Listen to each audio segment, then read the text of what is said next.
Hello दोस्तों, welcome back to my YouTube channel Max Plaza. तो दोस्तों, आज मैं अपने इस वीडियो में बिहार बोर्ड क्लास 7 हमारी दुनिया अध्याय 2 अध्याय को ही चैप्टर भी कहते हैं, चैप्टर 2 जिसका नाम है खनिज एवं चट्टान। इसका आज हम लोग एक्सप्लेन यानी कि व्याख्या करने वाले हैं। तो आइए देखते हैं। तो ये है चैप्टर, कुछ ऐसा दिख रहा है, इसका ये लोगो है। तो आप लोग भी अपने आगे अपना अपना जो है बुक निकाल लें। आज हम लोग इसका व्याख्या करने वाले हैं। तो दिया गया इसमें कि स्कूल के पास ही सड़क बन रही थी। सड़क के किनारे छोटे बड़े पत्थरों के ढेर लगे हुए थे। स्कूल आने वाले बच्चों ने पत्थरों के टुकड़े उठा लिए। मतलब जैसे मान लो कहीं स्कूल था, ठीक ना, स्कूल के बगल में क्या बन रहा था, सड़क बन रहा था। जब जब सड़क बनता है तो वहाँ बहुत सा पत्थर गिराया जाता है, गिराते हैं ना। चाहे वो जो सड़क गिट्टी वाला बने तो गिट्टी गिराया जाता है, गिट्टी भी एक टाइप का क्या है, पत्थर है। या फिर ढलैया वाला बने तो ढलाई जब करते हैं उसके अंदर भी क्या दिया जाता है, मजबूती के लिए पत्थर दिया जाता है। तो बच्चे लोग जब स्कूल जा रहे थे तो कुछ पत्थर क्या किए, उठा के अपने जेब में रख लिए कि इससे हम लोग खेलेंगे। सड़क बनाने वाली कंपनी का एक व्यक्ति मास्टर साहब से बच्चों की हरकतों के बारे में शिकायत करने लगे और जाके टीचर को बोले कि सर जी देखिए ना, आपके स्कूल का बच्चा लोग जो है क्या किया, पत्थर को उठा के लेके भाग गया, पत्थर को चोरी किया है। ऐसे बहुत सारी शिकायत किए। तो मास्टर साहब जो है उस व्यक्ति को बोले ठीक है, तुम अभी जाओ, हम जो है अपने बच्चे को संभाल लेंगे, उसको हम लोग समझा देंगे कि ऐसा काम तुमको नहीं करना है। फिर टीचर बोले सभी बच्चों को कि तुम लोग जो है क्या करो, घर जाओ, ठीक ना, छुट्टी हुआ स्कूल में घर जाओ और एक काम करना, कल सभी बच्चे जो घर से एक एक पत्थर लेके आना। कितना पत्थर लाना है, एक एक पत्थर लेके आना है, छोटा छोटा पत्थर लेके आना है। टीचर उसके माध्यम से कुछ समझाते हैं। तो सभी बच्चे सोचने लगे कि भला सर जो पत्थर लाने के लिए कैसे कह रहे हैं। सबके मन में यही प्रश्न था कि सर जी आखिर पत्थर का करेंगे तो करेंगे क्या। तो उन्होंने पूछा ये पत्थर आते कहाँ से जिन्हें आप रोज सड़क के किनारे से उठाकर इधर उधर फेंकते रहते हैं। यह सब अवाक रह गए। तो बच्चा से पूछा कि आप लोग जो सड़क के किनारे से पत्थर इधर उठा के उधर फेंकते हैं, उधर से उठा के इधर फेंकते हैं, ये पत्थर आता कहाँ से, कभी आप लोग सोचे हैं। कौन पूछते हैं, टीचर। किससे, स्टूडेंट से, कि बताओ कभी जो है तुम लोग सोचा है कि ये पत्थर सब कहाँ से आता है। सब बच्चा पूरा जो है चुप रह गया। तो सबके मन में यह उत्सुकता बन गई कि सचमुच ये पत्थर आते कहाँ से। तब सबको दिमाग आया, ठीक ना, कि बात तो सही है कि आखिर ये पत्थर जो है आता कहाँ से है। हिला भी है, ठीक है ना। तो मास्टर साहब मुस्कुराए और बोले मैं सड़क बनाने वाली कंपनी के व्यक्ति को बुलाता हूँ, तो वे ही तुम लोग का समझाएंगे कि पत्थर कहाँ से आते हैं। वे बोले ठीक है, जो कंपनी मतलब जो कि समझो ठेकेदार होता है, ठीक ना, जो टेंडर वगैरह यहाँ लिया है उसको मैं आज स्कूल में बुलाता हूँ। आज का क्लास तुम लोग को वही देंगे और समझाएंगे कि ये पत्थर कहाँ से आते हैं। यह कहकर उन्होंने नरेंद्र को सड़क बनवाने वाली कंपनी के उसी व्यक्ति को बुलाने के लिए भेज दिया। नरेंद्र समझो वहां का पियोन होगा जो बेल वगैरह बजाता है, उसको बुलाने के लिए भेजा गया। तो दरअसल ये पत्थर सिलेटी रंग के हैं। हम इन्हें करबदिया से मंगवाते हैं। करबदिया मान लो कोई जगह होगा, ठीक ना, करबदिया क्या है, एक जगह है। उस जगह से जो है ये लोग क्या करते हैं, सिलेटी कलर, सिलेटी मतलब होता है वो जो सिलेट जो पार्टी जो होता है ना, वो मिट्टी का पार्टी जिसमें हम लोग चौक से लिखते हैं, उसी कलर का पत्थर देखो जब हम लोग रोड बनवाते हैं वहां पर आता है, ऐसा ही आता है ना। पूरा पूरा काला भी नहीं रहता है, पूरा उजला भी नहीं, वो सिलेट के जैसा रहता है। बोला ये पत्थर हम लोग जो है करबदिया से मंगवाते हैं। शेखपुरा से भी ऐसे पत्थर मंगवाते हैं। कभी कभी भूरे रंग के पत्थरों को राजगीर या गया की पहाड़ियों से भी मंगवाते हैं। शेखपुरा क्या है, तो बिहार का समझो एक जो है जिला है, ठीक ना। तो बिहार का जिला शेखपुरा, वहां से भी ऐसे पत्थर को मंगवाया जाता है, ठीक ना। कहता है कभी कभी भूरे रंग का पत्थर जब लोग राजगीर से मंगवाते हैं या फिर गया से मंगवाते हैं। तो गया भी क्या है, बिहार का एक जिला ही है। तो गया में मान लो कि बड़ा बड़ा सा पहाड़ है, राजगीर में भी पहाड़ है, तो उसी पहाड़ियों से ये वाला पत्थर मंगवाते हैं। कौन, ये रोड जो बनता है, सड़क जो बनता है। ऐसे पत्थर झारखंड के पाकुड़ और डोम चांच से भी आते हैं। झारखंड में भी दो इलाका, एक पाकुड़ और एक डोम चांच, वहां से भी आते हैं। तो फिर जो है इसमें और उन्होंने बच्चों को समझाया, आपने ये पत्थर पहाड़ों के चट्टान से काट कर निकाले जाते हैं। ये पत्थर भूरे सिलेटी रंग के होते हैं। बोला ये पत्थर जो बड़े बड़े पहाड़, बड़े बड़े पर्वतों का जो चट्टान जो रहता है, ठीक ना, जो पूरा मले से जमा रहता है, पूरा लंबा लंबा रहता है, मोटा मोटा रहता है, उससे काट के हम लोग क्या करते हैं, इसको निकलवाते हैं। बोला इस तरह जो पत्थर जो है 3 टाइप के होते हैं। पत्थर कितने प्रकार के होते हैं? 3 टाइप है। चट्टान जो है यहाँ पर जो है 3 टाइप का होता है। चट्टान कितना टाइप का होता है? 3। पहला कौन सा चट्टान है? आग्नेय चट्टान। पहला दिया आग्नेय चट्टान। दूसरा कौन सा? अवसादी चट्टान। अवसादी चट्टान। और तीसरा कौन सा है? रूपांतरित चट्टान। रूपांतरित चट्टान। अब बारी बारी से हम लोग जो है तीनों चट्टान को समझेंगे। आग्नेय चट्टान क्या है, अवसादी चट्टान क्या है, और रूपांतरित चट्टान भी क्या है। तो पहला दिया आग्नेय चट्टान। तो पिघला हुआ पदार्थ पृथ्वी के अंदर से धरातल पर आने के क्रम में धरातल के निकट या धरातल के ऊपर जम जाता है। तो इन दोनों अवस्थाओं के फलस्वरूप जो ठोस पदार्थ बनता है उसे आग्नेय चट्टान कहते हैं। तो समझते हैं इसको। तो धरती के अंदर जो है बड़ा बड़ा मान लो कि लवा है। लवा समझता है ना? लवा किसको कहते हैं? जब कोई भी चीज जब पिघला हुआ अवस्था में रहता है, ठीक ना। आगे समझो कि जब देखो भूकंप वगैरह आता है, जब कभी भूकंप सब आता है, क्या होता है धरती के अंदर से क्या निकलता है? बड़ा बड़ा आग सब निकलता है ना। तो उसी को हम लोग लावा कहते हैं, ज्वालामुखी का लावा। तो वही पृथ्वी के अंदर है। तो वो क्या होता है, कभी कभी इतना ज्यादा गर्म हो जाता है, इतना ज्यादा गर्म हो जाता है, बहुत ज्यादा हीट हो जाता है, अपने हीटनेस को, अपने गर्मी को बर्दाश्त नहीं कर पाता है। अब बर्दाश्त नहीं जब कर पाता है तो वो क्या करता है, धरती को फाड़ के, ठीक ना, ये मान के तो अर्थ है, ये क्या है, हमारा पृथ्वी है,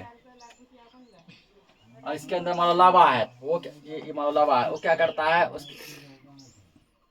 तो ये क्या करता है, मतलब कोई पिघला हुआ क्या लावा है, ये जो है गर्मी को बर्दाश्त नहीं कर पाता है और इसके ऊपर आ जाता है। ऊपर जो आ जाता है, ऊपर में इसको मिलने लगता है ठंडा हवा। क्या मिलता है? ठंडा हवा। और ऊपर के ठंडी को पाकर जो है, ऊपर के ठंडा हवा को पाकर ये यहीं पे जो क्या हो जाता है, कुछ ऊपर ऐसे जाके, ठीक ना, ऐसे जाके ये क्या हो जाता है, जम जाता है। जम जो जाता है, इस टाइप जो चट्टान जो बना, यही चट्टान क्या कहलाता है? ये वाला आग्नेय चट्टान कहलाता है। आग्नेय चट्टान कहलाता है। तो अगला आप समझेंगे हम लोग इसका एग्जाम्पल देखते हैं कि आग्नेय चट्टान कहाँ कहाँ पाया जाता है। 1 मिनट।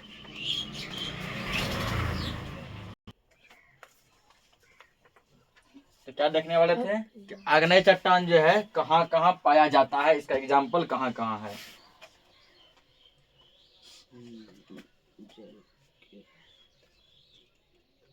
इसका एग्जाम्पल क्या हो जाना चाहिए।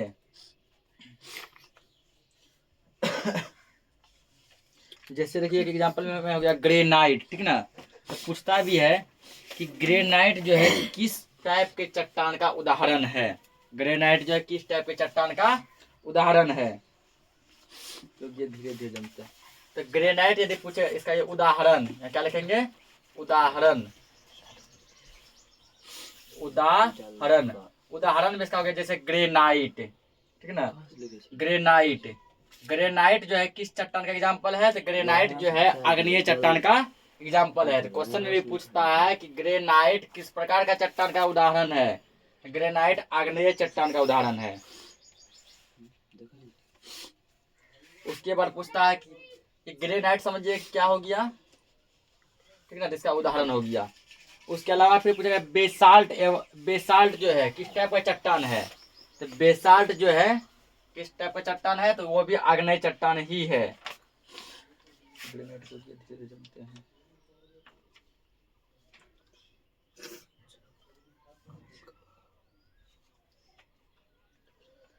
रवा का आकार इसके जमने में अधिक समय लगता है।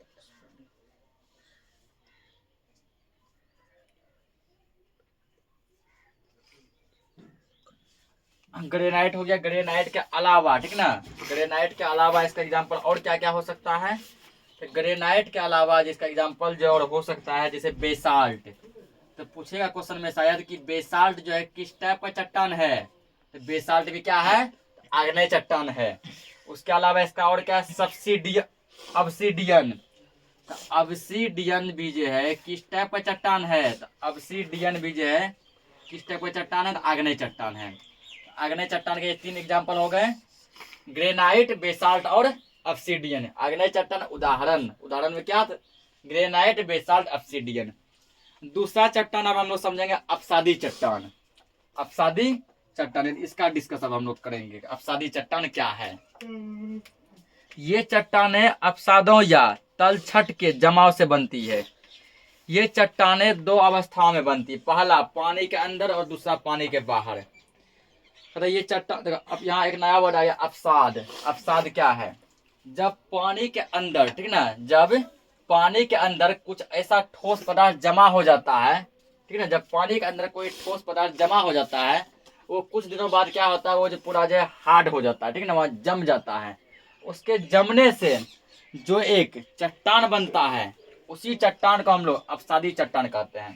तो अपसादी चट्टान जो 2 कंडीशन में बनते हैं, पहला पानी के अंदर और दूसरा पानी के बाहर। जब पानी के अंदर तलछटों का जमाव काफी समय तक परत दर परत होता रहता है, तब दबाव के कारण ये परतें आपस में जुड़ जाती है और अपसादी चट्टान बनता है। मतलब जैसे मान के चलो कि पानी के अंदर जो है, फॉर एग्जांपल जैसे कोई एक नदी, तालाब, पोखर, झील, झरना, ये सब है, ठीक ना, उसमें हुआ क्या? तो बहुत सा मिट्टी जो क्या हुआ, मिट्टी ऐसे कहीं से बह के आया, उसके अंदर चला गया और वो नीचे में जाके जमा हो गया। फिर कहीं से क्या हुआ, छोटा मोटा गिट्टी का टुकड़ा सब आया, उसमें जाके पानी में क्या हो गया, जमा हो गया, उस पर उसके ऊपर जमा हो गया। फिर कभी मान लो भूकंप वगैरह आया, कुछ गांव घर का कचरा आया, फिर उसके बह के पानी में जाके जमा हो गया ऐसे, और ऊपर जमा हो गया, ऐसे फिर जमा हो गया, फिर जमा हो गया। ऐसे जमा होते होते होते होते एक टाइम ऐसा आता है वो पार्ट ठोस बन जाता है, और ठोस बन के वो चट्टान का रूप ले लेता है। ये हुआ पानी के अंदर। इसी तरह ये पानी के बाहर भी बनता है। कैसे?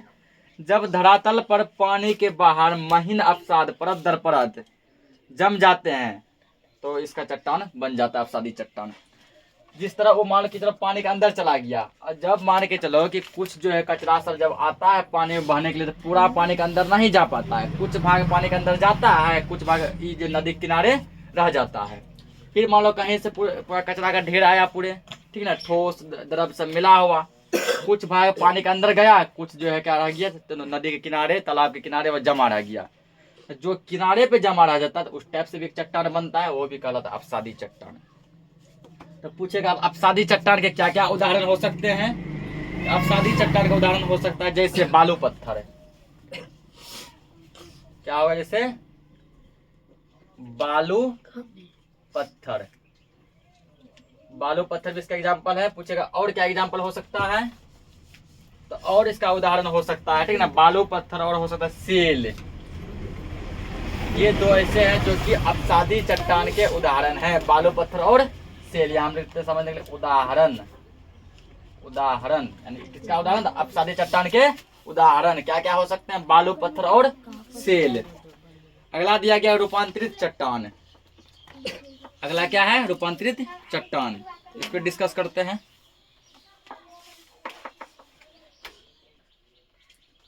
तो अब क्या समझेंगे? रूपांतरित चट्टान कहा गया जब आग्नेय या अपसादी चट्टान में ताप या दाब या फिर दोनों के कारण उसके गुण में परिवर्तन हो जाता है, इस टाइप के चट्टान को हम लोग क्या कहेंगे? रूपांतरित चट्टान कहते हैं।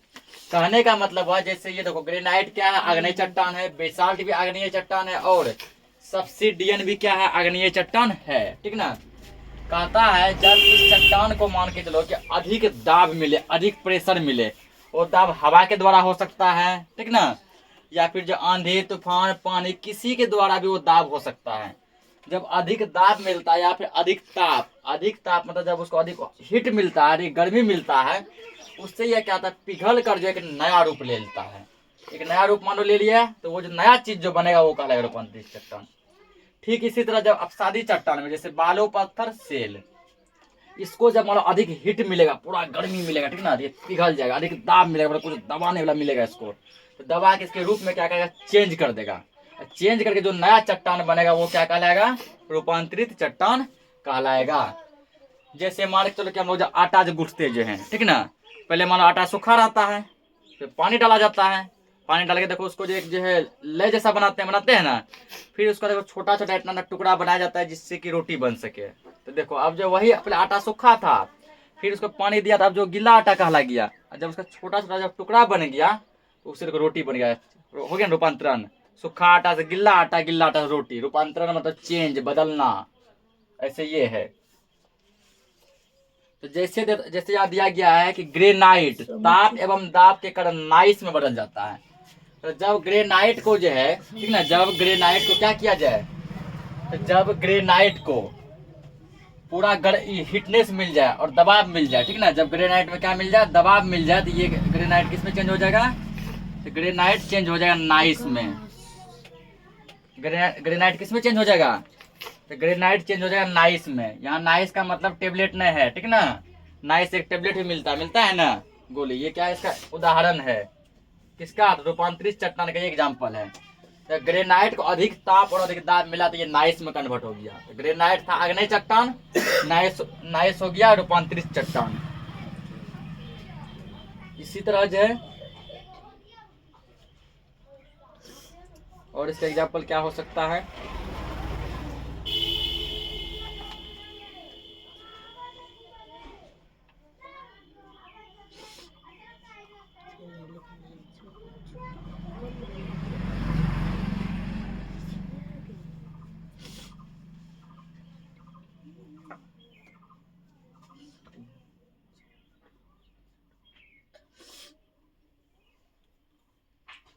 तो इसका एक ही एग्जाम्पल फिलहाल इसमें दिया गया। अब एक दिया यहाँ अपर्दन, ठीक ना, तो अपर्दन क्या है, तो अपर्दन बहुत टाइप के होते हैं। एक होता है मृदा अपर्दन, मतलब मिट्टी का कटना, अपर्दन मतलब होता है कटना।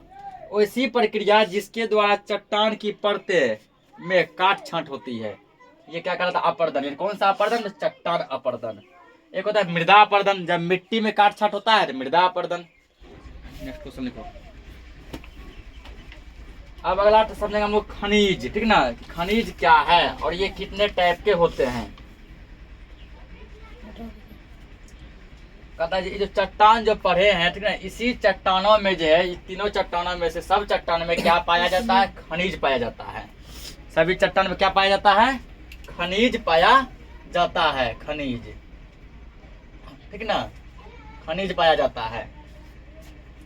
प्रत्येक खनिज का अपना रासायनिक और भौतिक गुण होता है। सभी खनिज जो अलग अलग टाइप के होते हैं और सब खनिज का क्या होता है, एक अपना रासायनिक और भौतिक गुण होता है।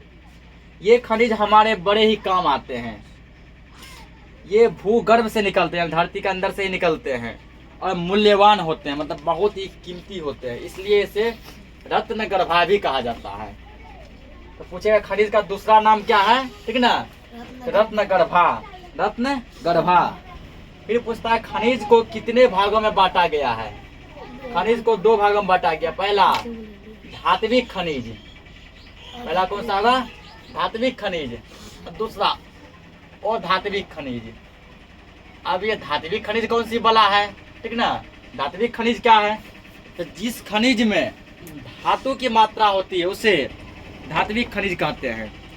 जिस खनिज में धातु की मात्रा नहीं होती है उसे अधात्विक खनिज कहते हैं। धातु के रूप में क्या, सोना, चांदी, तांबा, लोहा, ठीक ना, ये सभी क्या है, धातु हैं। तो जिस भी खनिज में ये सब कुछ पाया जाएगा धात्विक होगा, जिसमें ये सब नहीं पाया जाएगा, जैसे कोयला, पेट्रोल, ग्रेफाइट, ये सब अधातु है। जिसमें अधातु पाया जाएगा उसको अधात्विक कहते हैं। फिर धात्विक खनिज भी जो है दो टाइप के होते हैं। धात्विक खनिज भी दो टाइप के। पहला आता है लौह युक्त। पहला क्या होता है, पहला होता है इसका लौह युक्त, लौह युक्त, और दूसरा होता है अलौह, अलौह। अब ये लौह युक्त क्या है, तो जिस खनिज में लोहे की मात्रा होती है उसे लौह युक्त कहते हैं। लौह युक्त खनिज में जो होगा लोहा, निकेल, मैग्नीज, कोबाल्ट, ये सब लौहयुक्त खनिज का एग्जाम्पल है। अलौह, सीसा, जस्ता, सोना, चांदी, तांबा, टीना, ये सब अलौह खनिज है। अलौह, ठीक ना। अगला दिया अधात्विक। अधात्विक खनिज भी दो टाइप के होते हैं। फिर पहला आता है कार्बनिक खनिज। पहला क्या होता है? कार्बनिक। और दूसरा होता है अकार्बनिक। अकार्बनिक। अब पूछता है कार्बनिक क्या है? तो जिस खनिज में कार्बन की मात्रा होती है उससे कार्बनिक खनिज कहते हैं। जैसे कोयला, पेट्रोलियम। कोयला, डीजल, पेट्रोल, केरोसिन, इन सब में कार्बन की मात्रा होती है, इसलिए इसको हम लोग कार्बनिक खनिज कहेंगे। वो कार्बनिक खनिज जिसमें जो है कार्बन की मात्रा नहीं होती है, जैसे अभ्रक, ग्रेफाइट, जिसमें कार्बन नहीं होता है, तो ये है अकार्बनिक खनिज। ये जो हमारा लास्ट टॉपिक था, इसी के साथ जो ये चैप्टर क्या हो गया, जय हिंद जय भारत, ठीक ना। तो हम लोग जो अब नेक्स्ट लेक्चर में इसका क्वेश्चन आंसर लेके आएंगे। तब तक के लिए धन्यवाद। और हाँ, आप लोग से हमको जो है एक शिकायत है, ठीक ना। शिकायत ये है कि आप लोग जो है बहुत ही मजे से जो है वीडियो को देख लेते हैं, लेकिन वीडियो को लाइक नहीं करते हैं और चैनल को सब्सक्राइब भी नहीं करते हैं। इसीलिए जितना हो सके चैनल को जो है सब्सक्राइब खुद भी करें, दूसरों से भी करवाएं, वीडियो को देखें भी, लाइक भी करें, और यदि अच्छा लगा हो तो कमेंट भी जरूर करें, और अपने दोस्तों के साथ भी शेयर करें, ताकि जो बच्चे कोचिंग नहीं पढ़ पा रहे हैं वो इस लेक्चर के माध्यम से जो घर बैठे फ्री में यानी कि निःशुल्क कोचिंग कर सकें, ठीक है ना। सब्सक्राइब करते नहीं, क्योंकि मैं शुरू से ही कहता हूँ कि सब्सक्राइब करना क्या है, एक पुण्य का काम है। तब तक के लिए जय हिंद।